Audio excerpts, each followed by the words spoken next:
अंकिता पाल bulletin की शुरुआत करते हैं। मुख्यमंत्री पुष्कर सिंह धामी ने चंपावत दौरे के दौरान जिले में पैरामेडिकल कॉलेज की स्थापना की घोषणा की है, जिससे क्षेत्र के युवाओं को स्वास्थ्य क्षेत्र में प्रशिक्षण, रोजगार के नए अवसर भी मिलेंगे। उन्होंने कहा कि ये कॉलेज न केवल चंपावत बल्कि आसपास के जिलों में कुशल तकनीकी स्वास्थ्यकर्मी उपलब्ध कराया जाएगा और जिससे प्राथमिक और माध्यमिक स्वास्थ्य केंद्रों की सेवाओं में सुधार होगा।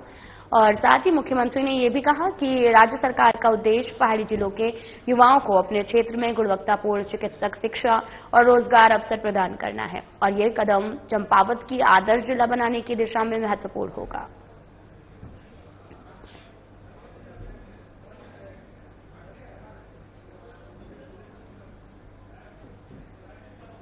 तो आपको बताते चले कि स्वास्थ्य सेवाओं में सुधार की बातें सीएम ने कही हैं और सीएम का यह दौरा चंपावत में रहा और इस दौरान इस कार्यक्रम में पहुंचे कॉलेज से युवाओं को रोजगार मिलने की बात कहते हुए भी नजर आए।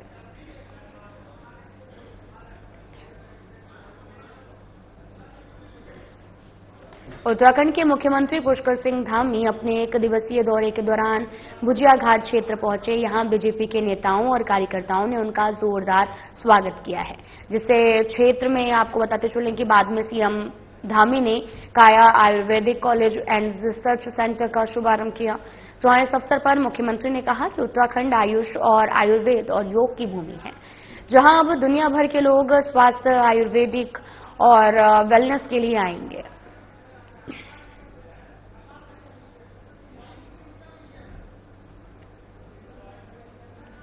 तो सीएम ने कॉलेज एंड रिसर्च सेंटर का शुभारंभ किया है।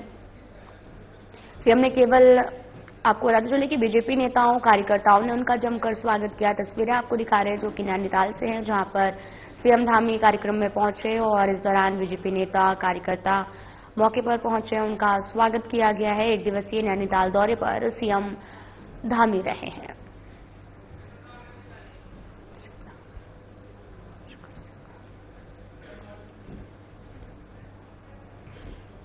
तो वहीं उत्तराखंड के सीएम पुष्कर सिंह धामी अपने 1 दिवसीय चंपावत भ्रमण कार्यक्रम के तहत में गुरुग्राम को टनकपुर पहुंचे हैं। उन्होंने राष्ट्र की एकता और अखंडता के प्रतीक लौह पुरुष सरदार वल्लभ भाई पटेल की 150वीं जयंती के अवसर पर आयोजित एकता पदयात्रा में प्रतिभाग किया है। सीएम ने पैदल चलकर जनसमूह को राष्ट्रीय एकता, अखंडता और स्वावलंबन का संदेश दिया। डिग्री कॉलेज में आयोजित कार्यक्रम में सीएम धामी ने सरदार पटेल की प्रतिमा पर पुष्प अर्पित कर श्रद्धांजलि दी और उपस्थित जनसमूह को संबोधित करते हुए कहा कि सरदार वल्लभ भाई पटेल भारतीय की एकता, अखंडता और दृढ़ संकल्प के प्रतीक हैं।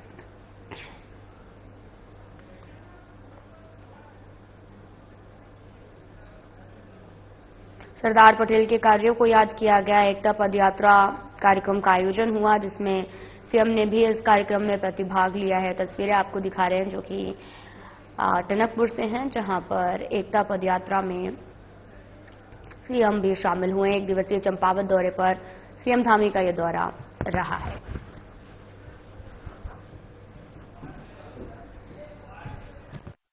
सभी को बड़ी संख्या में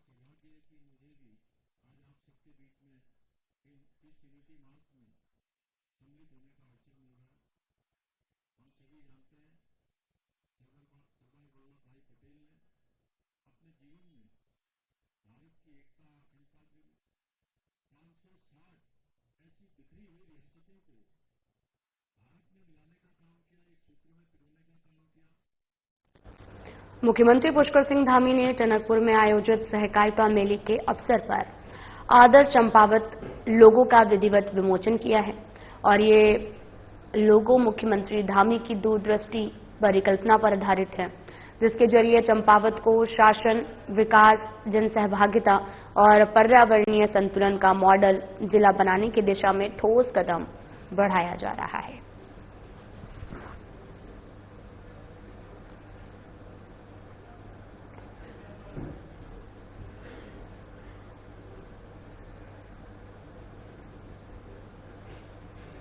टनकपुर के गांधी मैदान में मुख्यमंत्री पुष्कर सिंह धामी ने अंतर्राष्ट्रीय सहकारिता वर्ष 2025 के अवसर पर सहकारिता विभाग उत्तराखंड द्वारा आयोजित सहकारिता मेले का विधिवत शुभारंभ किया है। सीएम धामी ने फीता काटकर मेले का उद्घाटन किया और कई विभागीय स्टॉलों का अवलोकन किया गया। इस दौरान उन्होंने कहा कि सहकारिता केवल आर्थिक व्यवस्था नहीं है, बल्कि सहयोग, सामाजिक समरसता और सामूहिक विकास का मजबूत आधार है। मुख्यमंत्री ने बताया कि सहकारिता आंदोलन किसानों और युवाओं और महिलाओं को आत्मनिर्भर बनाने में महत्वपूर्ण भूमिका निभा रहा है। कार्यक्रम में सहकारिता विभाग की ओर से ग्रामीण क्षेत्रों के 4 किसानों को प्रोत्साहन के रूप में 1-1 लाख के चेक वितरित किए गए। इसके साथ ही मुख्यमंत्री ने जनपद चंपावत को 8,810.90 लाख लगभग 88.11 करोड़ की कुल 8 विकास योजनाओं की सौगात दी है, जिनमें 3 योजनाओं का लोकार्पण किया गया है और 5 योजनाओं का शिलान्यास इसमें शामिल है।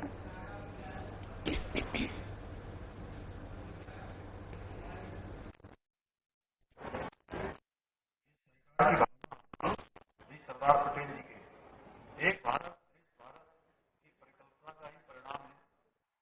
आज सहकारिता से सीमा विकास की भावना के साथ आयोजित ये सहकार मेला चंपावत जैसे सीमांत क्षेत्र में हमारे टनकपुर क्षेत्र में सामाजिक एकता, आत्मनिर्भरता और साझा विकास की संस्कृति को बढ़ाने वाला एक जन आंदोलन।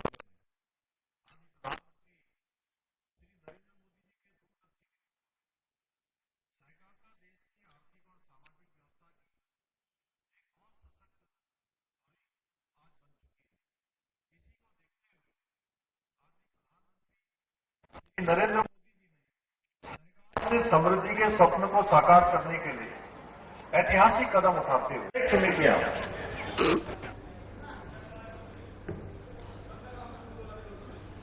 धामी कैबिनेट ने एक महत्वपूर्ण निर्णय लिया है। इससे उत्तराखंड के हर परिवार को सरकारी योजनाओं का लाभ लेने के लिए विशेष आईडी बनानी पड़ेगी।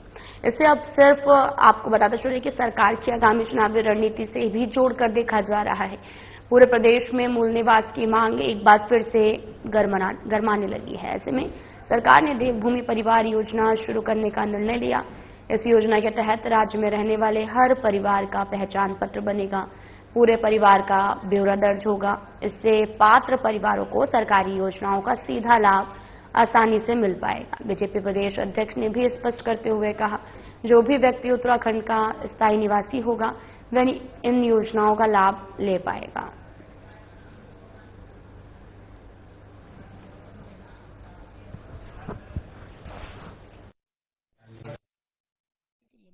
सरकार इस बात का संज्ञान ले रही थी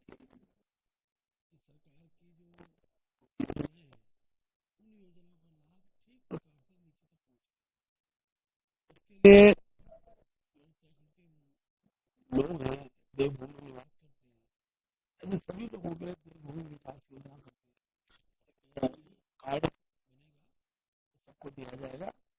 उसमें सब प्रकार की योजनाओं का एक प्रकार से प्रारूप होगा और उसका लाभ नीचे तक वो सुविधाएं मिले। उत्तराखंड के पूर्व मंत्री डॉक्टर हरक सिंह रावत ने प्रदेश में पहाड़ और मैदान को लेकर हो रही राजनीति पर टिप्पणी की है और साथ ही आपको ये भी बताते चलें कि हरक सिंह रावत ने कहा कि हरिद्वार और उधम सिंह नगर जिले में कुल मिलाकर 20 विधानसभा सीट हैं और ऐसे में इन मैदानी इलाकों की उपेक्षा नहीं की जा सकती है। उन्होंने कहा कि मैदानी क्षेत्र हरिद्वार और उधम सिंह नगर के लोगों का है। उत्तराखंड पर उतना ही हक है जितना पहाड़ी क्षेत्रों में रहने वाले लोगों का है। मैं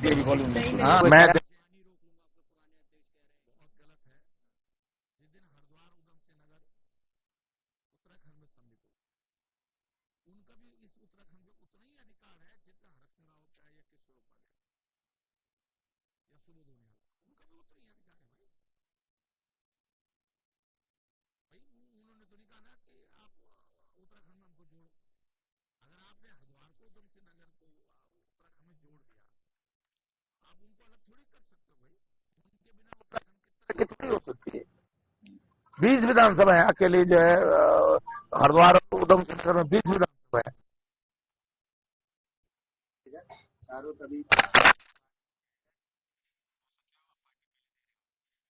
तो पहाड़ और मैदान की राजनीति पर बोले हैं और देहरादून के पूर्व मंत्री डॉक्टर हरक सिंह रावत, और इस दौरान उनका बयान सामने आया है। और इस दौरान आपको बताते चलें कि पूर्व मंत्री डॉक्टर हरक सिंह रावत का बयान सामने आया, जहां पर उन्होंने कहा कि सभी प्रदेशवासियों का हक है उत्तराखंड पर।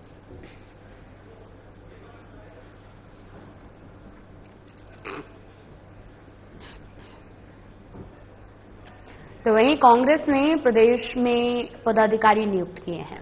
प्रदेश अध्यक्ष के रूप में गणेश गोदियाल को जिम्मा सौंपा गया है और कांग्रेस के वरिष्ठ नेता पूर्व सीएम हरीश रावत ने भी हाई कमान के फैसले की सराहना की है और सराहना करते हुए कहा कि प्रदेश कांग्रेस को ब्राह्मण नेता द्वारा नेतृत्व मिलना अच्छी बात है। इस फैसले के बाद में कांग्रेस 2027 के चुनावों में निश्चित ही निखर कर सामने आएगी। वहीं हरीश रावत के इस बयान को बीजेपी प्रदेश अध्यक्ष ने जातिवाद के आधार पर राजनीति करना कहा है। उन्होंने कहा कि जाति के आधार पर संगठन की रचना करना राज्य के हित में नहीं है।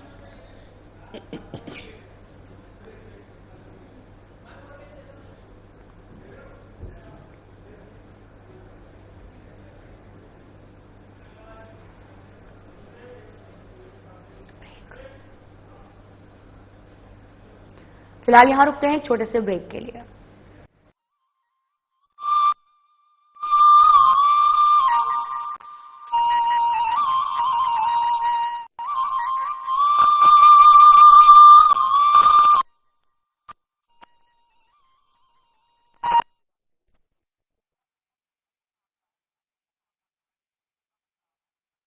जब निकलेगा तब यह पता चलता है कि जो 2025 225 की बात कही जा रही थी उसमें कितनी सच्चाई थी और कितना तक वो आंकड़ा जो है वो छू पाया है। तो निश्चित रूप से उधर जदयू की भी जो विधायक दल है, विधायक दलों की बैठक होगी और एनडीए के विधायक दलों की बैठक होगी और तब यह तय किया जाएगा कि आखिरकार मुख्यमंत्री जो होंगे वो कौन होंगे। क्योंकि जिस तरह से पप्पू नायक जी ने भी कहा कि जो मुख्यमंत्री के तौर पर यदि देखें तो इस बार जो अभी जो है वो वर्तमान में मुख्यमंत्री नीतीश कुमार ही बनाए जाएंगे, क्योंकि जो ये सरकार है वो केंद्र में सरकार जो है वह भी संकट में पड़ सकती है यदि तत्काल नीतीश कुमार को मुख्यमंत्री नहीं बनाया जाता है तब। तो निश्चित रूप से इस बार जो बीजेपी है वो बड़े भाई की भूमिका में है। वो सब सरकार दे, वो सड़क बना के हम देंगे, सड़क बना के देंगे। हमारा पीडब्ल्यूडी विभाग बनाएगा, 7 मीटर चौड़ी सड़क बनाएगा, फुटपाथ बनाएगा और उसको 2.5 किलोमीटर अंदर तक। शर्त ये है कि 15 एकड़ से भूमि कम न हो, 15 से ऊपर भूमि होगी तो ये सुविधा हम दे देंगे उसको वहां तक डेवलप करके।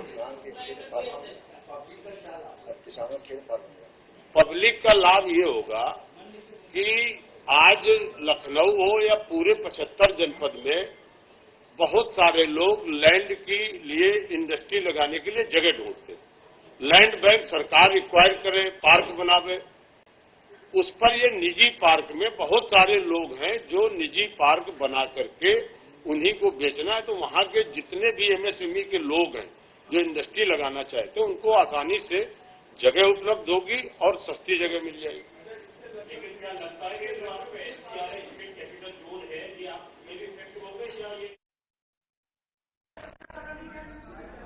ब्रेक के बाद स्वागत है आप सभी का। रुक करते हैं खबरों की तरफ। कांग्रेस ने एक बार फिर से प्रदेश अध्यक्ष के रूप में गणेश गोदियाल को कमान सौंपी है, जिस पर अब कांग्रेस का कहना है कि जल्द ही बीजेपी की कुंडली जनता के सामने खोली जाएगी। तो वहीं बीजेपी प्रदेश अध्यक्ष महेंद्र भट्ट ने पलटवार करते हुए कहा कि कांग्रेस अपनी कुंडली की चिंता करे, न कि बीजेपी की। उन्होंने कहा कि कांग्रेस की कुंडली में लगातार हार है और गणेश गोदियाल अध्यक्ष बने हैं।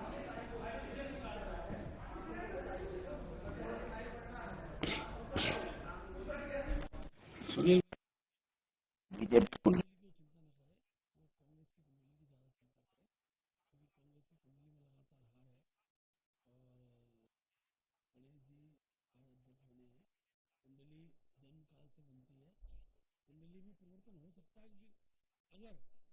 ठीक प्रकार के जो निर्णय सरकार द्वारा किए जा रहे हैं उनके पर खुद पॉजिटिव रूप हर चीज में सरकार के कार्यों का अगर केवल नेगेटिव चर्चा करना तो जो काम उस कुंडली के आधार पर पूरे पुराने अध्यक्ष ने किया है, उसी कुंडली के आधार पर नया अध्यक्ष आएगा तो कुंडली कांग्रेस की वैसी रहने वाली तो कुछ रहा होगा।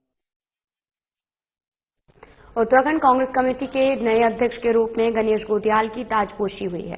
वरिष्ठ कांग्रेस नेता और पूर्व कैबिनेट मंत्री सुरेंद्र सिंह नेगी ने स्वागत किया, जिस पर कोटद्वार में मीडिया से बातचीत करते हुए सुरेंद्र सिंह नेगी ने कहा कि गणेश गोदियाल युवा है और उनमें वो सभी क्षमताएं मौजूद हैं जो संगठन को मजबूती प्रदान करते हैं।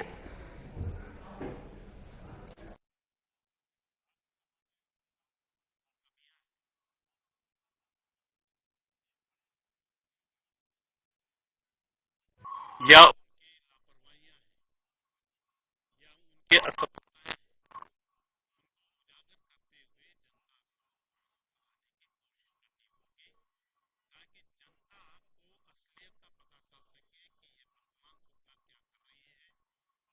इस पर हम लोगों ने अपना ध्यान केंद्रित कर लिया। निश्चित रूप से मैं समझता हूं कि आज वर्तमान सरकार को चारों तरफ से फेलियर कहा जा रहा है। यूपी कैबिनेट की बैठक हुई है तो कुछ अहम फैसले लिए गए हैं, क्या कुछ कह रहे हैं तो सीधा आपको सुनाते हैं। धन्यवाद सर।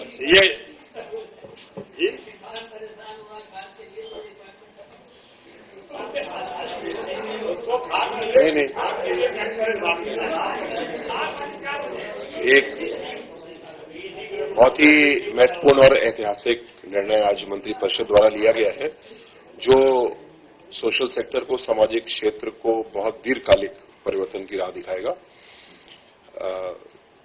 जिस समस्या को हल करने की कोशिश कर रहे हैं, जो वृद्धावस्था पेंशन दिए जाने की व्यवस्था है, उसमें आपने भी पढ़ा होगा कि किसी को मृतक डिक्लेयर कर दिया गया जबकि वो जीवित था, और अन्य भी कारणों से किसी की पेंशन रुक गई या किसी की नई पेंशन बनने में कठिनाई हो रही थी।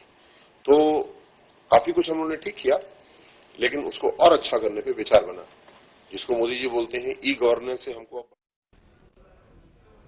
उत्तराखंड राज्य आंगनबाड़ी कर्मचारी संघ ने 14 नवंबर से प्रदेश भर में अनिश्चितकालीन धरना प्रदर्शन और क्रमिक अनशन शुरू करने का ऐलान किया है। संघ ने मांग की है कि आंगनबाड़ी कार्यकर्ताओं का मानदेय बढ़ाकर 24,000 रुपए प्रति माह किया जाए। उत्तरांचल प्रेस क्लब में आयोजित पत्रकार वार्ता में संघ की प्रदेश अध्यक्ष सुशीला खत्री ने कहा कि सरकार लगातार उनकी मांगों की अनदेखी कर रही है। उन्होंने बताया कि साल 2024 में आंगनबाड़ी कार्यकर्ताओं के आंदोलन के दौरान सरकार ने मानदेय वृद्धि के लिए एक कमेटी गठित करने का आश्वासन दिया था, लेकिन वह कमेटी केवल कागजों तक सीमित रह गई है।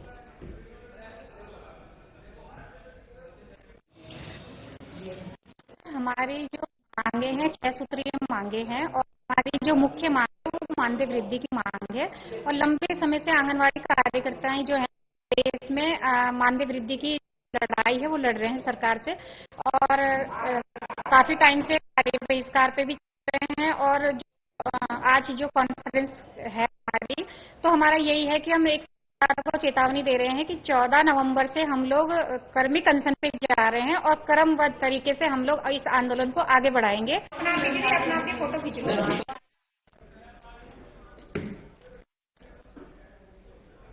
दिल्ली में लाल किले के पास हुए भीषण विस्फोट के बाद में देश भर में शोक और आक्रोश का माहौल है। इसी कड़ी में मृतकों की आत्मा की शांति और राष्ट्र की अखंडता के लिए राष्ट्रीय हिंदू शक्ति संगठन के तमाम पदाधिकारी ऋषिकेश के 72 सीढ़ी घाट पर गंगा आरती में शामिल हुए, जिसमें पदाधिकारियों ने परंपरागत ढंग से मां गंगा की आरती की है। संगठन के प्रदेश अध्यक्ष राघवेंद्र भटनागर ने कहा कि आरती का उद्देश्य विस्फोट में जान गंवाने वाले लोगों की आत्मा की शांति को प्रार्थना करना है।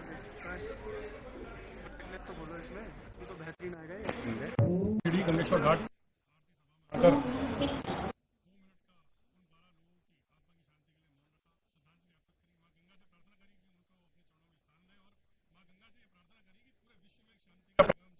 हमने आरती करते वक्त उस समय सिर्फ मां गंगा के चरणों में एक ध्यान लगाया कि जिस तरह की अशांति से हमारा विश्व गुजर रहा है, जो ये इस तरह की आतंकवादी घटनाएं पूरे विश्व में हो रही है, उस आतंकवादी घटनाओं पर रोक लगे और जो ये इस्लाम को मानने वाले लोग जिनका बुद्धि बिल्कुल बदी भर गई है, बत्ती भ्रष्ट हो गई है, उन्हें भगवान जो इतनी सद्बुद्धि दे कि कृपया वो सनातन को और हमारे समाज को भी समझे। फिलहाल बुलेटिन में मेरे साथ इतना ही। नमस्कार। अंकिता पाल बुलेटिन की शुरुआत करते हैं। मुख्यमंत्री पुष्कर सिंह धामी ने चंपावत दौरे के दौरान जिले में पैरामेडिकल कॉलेज की स्थापना की घोषणा की है, जिससे क्षेत्र के युवाओं को स्वास्थ्य क्षेत्र में प्रशिक्षण, रोजगार के नए अवसर भी मिलेंगे। उन्होंने कहा कि ये कॉलेज न केवल चंपावत बल्कि आसपास के जिलों में कुशल तकनीकी स्वास्थ्यकर्मी उपलब्ध कराया जाएगा और जिससे प्राथमिक और माध्यमिक स्वास्थ्य केंद्रों की सेवाओं में सुधार होगा। और साथ ही मुख्यमंत्री ने यह भी कहा कि राज्य सरकार का उद्देश्य पहाड़ी जिलों के युवाओं को अपने क्षेत्र में गुणवत्तापूर्ण चिकित्सक शिक्षा और रोजगार अवसर प्रदान करना है और ये कदम चंपावत की आदर्श जिला बनाने की दिशा में महत्वपूर्ण होगा।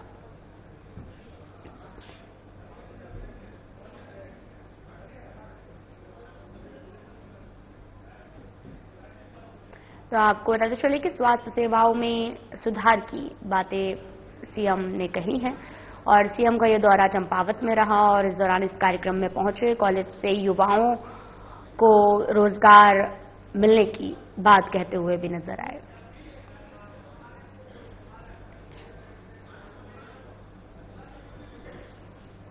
उत्तराखंड के मुख्यमंत्री पुष्कर सिंह धामी अपने एक दिवसीय दौरे के दौरान भुजिया घाट क्षेत्र पहुंचे। यहां बीजेपी के नेताओं और कार्यकर्ताओं ने उनका जोरदार स्वागत किया है, जिससे क्षेत्र में आपको बताते चलें कि बाद में सीएम धामी ने काया Ayurvedic college and research centre का शुभारंभ किया।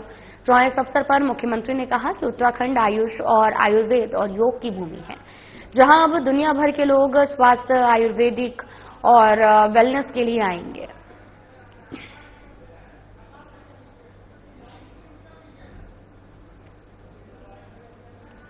तो सीएम ने कॉलेज एंड रिसर्च सेंटर का शुभारंभ किया है।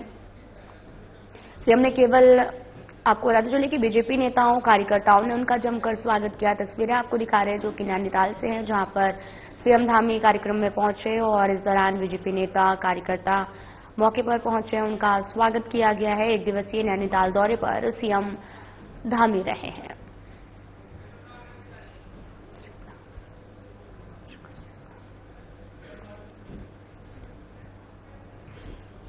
तो वहीं उत्तराखंड के सीएम पुष्कर सिंह धामी अपने एक दिवसीय चंपावत भ्रमण कार्यक्रम के तहत में गुरुग्राम को टनकपुर पहुंचे हैं। उन्होंने राष्ट्र की एकता और अखंडता के प्रतीक लौह पुरुष सरदार वल्लभ भाई पटेल की 150वीं जयंती के अवसर पर आयोजित एकता पदयात्रा में प्रतिभाग किया है। सीएम ने पैदल चलकर जनसमूह को राष्ट्रीय एकता, अखंडता और स्वावलंबन का संदेश दिया। डिग्री कॉलेज में आयोजित कार्यक्रम में सीएम धामी ने सरदार पटेल की प्रतिमा पर पुष्प अर्पित कर श्रद्धांजलि दी और उपस्थित जनसमूह को संबोधित करते हुए कहा कि सरदार वल्लभ भाई पटेल भारतीय की एकता, अखंडता और दृढ़ संकल्प के प्रतीक है।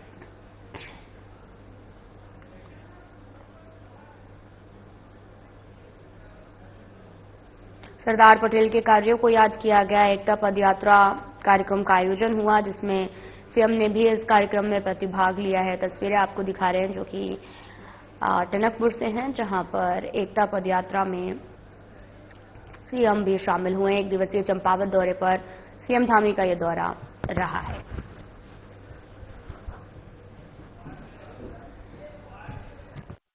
सभी को बड़ी संख्या में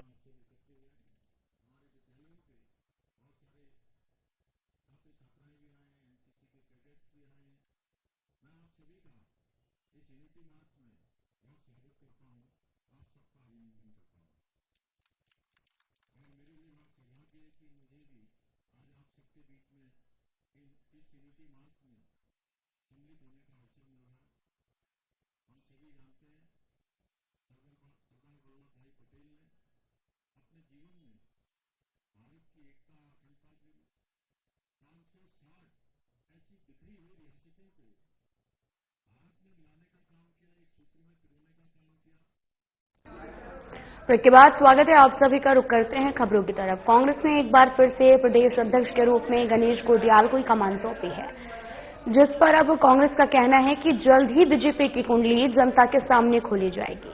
तो वहीं बीजेपी प्रदेश अध्यक्ष महेंद्र भट्ट ने पलटवार करते हुए कहा कि कांग्रेस अपनी कुंडली की चिंता करे, न कि बीजेपी की। उन्होंने कहा कि कांग्रेस की कुंडली में लगातार हार है और गणेश गोदियाल अध्यक्ष बने हैं।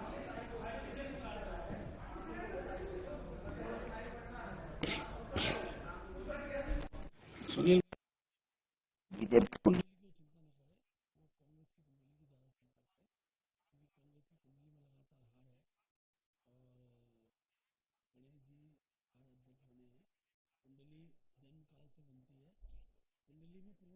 लगता है कि अगर ठीक प्रकार के जो निर्णय सरकार द्वारा किए जा रहे हैं उनके पर खुद पॉजिटिव भी दिखता है। हर चीज में सरकार के कार्यों का अगर केवल नेगेटिव चर्चा करना, तो जो काम उस कुंडली के आधार पर पूरे पुराने अध्यक्ष ने किया है, उसी कुंडली के आधार पर नया अध्यक्ष आएगा तो कुंडली कांग्रेस की वैसी रहने वाली तो कुछ नहीं होने वाला। उत्तराखंड कांग्रेस कमेटी के नए अध्यक्ष के रूप में गणेश गोदियाल की ताजपोशी हुई है। वरिष्ठ कांग्रेस नेता और पूर्व कैबिनेट मंत्री सुरेंद्र सिंह नेगी ने स्वागत किया, जिस पर कोटद्वार में मीडिया से बातचीत करते हुए सुरेंद्र सिंह नेगी ने कहा कि गणेश गोदियाल युवा है और उनमें वो सभी क्षमताएं मौजूद हैं जो संगठन को मजबूती प्रदान करते हैं।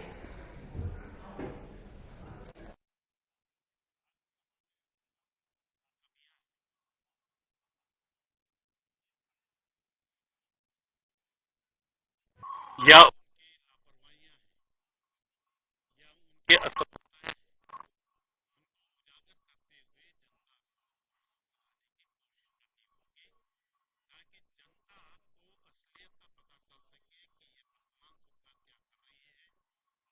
इस पर हम लोगों ने अपना ध्यान केंद्रित कर लिया। निश्चित रूप से मैं समझता हूं कि आज वर्तमान सरकार को चारों तरफ से फेलियर कहा जा रहा है।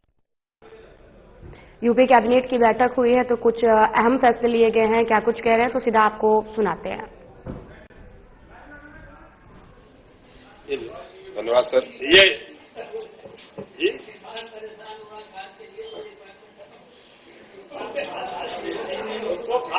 नहीं एक बहुत ही महत्वपूर्ण और ऐतिहासिक निर्णय आज मंत्रिपरिषद द्वारा लिया गया है, जो सोशल सेक्टर को, सामाजिक क्षेत्र को बहुत दीर्घकालिक परिवर्तन की राह दिखाएगा। जिस समस्या को हल करने की कोशिश कर रहे हैं, जो वृद्धावस्था पेंशन दिए जाने की व्यवस्था है, उसमें आपने भी पढ़ा होगा कि किसी को मृतक डिक्लेयर कर दिया गया जबकि वो जीवित था, और अन्य भी कारणों से किसी की पेंशन रुक गई या किसी की नई पेंशन बनने में कठिनाई हो रही थी। तो काफी कुछ हम लोगों ने ठीक किया, लेकिन उसको और अच्छा करने पे विचार बना, जिसको मोदी जी बोलते हैं ई गवर्नेंस से हमको। उत्तराखंड राज्य आंगनवाड़ी कर्मचारी संघ ने 14 नवंबर से प्रदेश भर में अनिश्चितकालीन धरना प्रदर्शन और क्रमिक अनशन शुरू करने का ऐलान किया है। संघ ने मांग की है कि आंगनवाड़ी कार्यकर्ताओं का मानदेय बढ़ाकर 24,000 रुपए प्रति माह किया जाए। उत्तरांचल प्रेस क्लब में आयोजित पत्रकार वार्ता में संघ की प्रदेश अध्यक्ष सुशीला खत्री ने कहा कि सरकार लगातार उनकी मांगों की अनदेखी कर रही है। उन्होंने बताया कि साल 2024 में आंगनवाड़ी कार्यकर्ताओं के आंदोलन के दौरान सरकार ने मानदेय वृद्धि के लिए एक कमेटी गठित करने का आश्वासन दिया था, लेकिन वह कमेटी केवल कागजों तक सीमित रह गई है।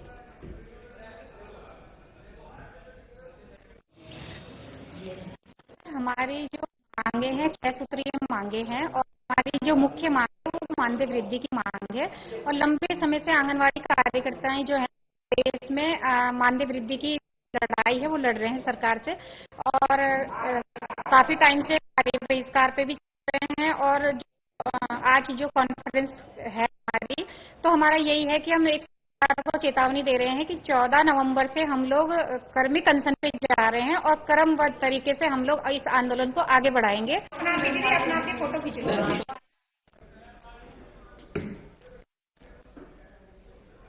दिल्ली में लाल किले के पास हुए भीषण विस्फोट के बाद में देश भर में शोक और आक्रोश का माहौल है। इसी कड़ी में मृतकों की आत्मा की शांति और राष्ट्र की अखंडता के लिए राष्ट्रीय हिंदू शक्ति संगठन के तमाम पदाधिकारी ऋषिकेश के 72 सीढ़ी घाट पर गंगा आरती में शामिल हुए, जिसमें पदाधिकारियों ने परंपरागत ढंग से मां गंगा की आरती की है। संगठन के प्रदेश अध्यक्ष राघवेंद्र भटनागर ने कहा कि आरती का उद्देश्य विस्फोट में जान गंवाने वाले लोगों की आत्मा की शांति को प्रार्थना करना है।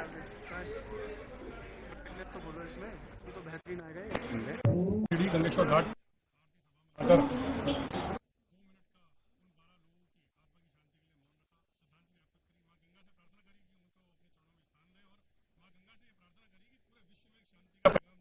हमने आरती करते वक्त उस समय सिर्फ मां गंगा के चरणों में एक ध्यान लगाया कि जिस तरीके की अशांति से हमारा विश्व गुजर रहा है, जो ये इस तरीके की आतंकवादी घटनाएं पूरे विश्व में हो रही है, उस आतंकवादी घटनाओं पर रोक लगे और जो ये इस्लाम को मानने वाले लोग जिनका बुद्धि बिल्कुल बदी भर गई है, बत्ती भ्रष्ट हो गई है, उन्हें भगवान जो इतने सद्बुद्धि दे कि कृपया वो सनातन को और हमारे समाज को भी समझे। फिलहाल बुलेटिन में मेरे साथ इतना ही। नमस्कार।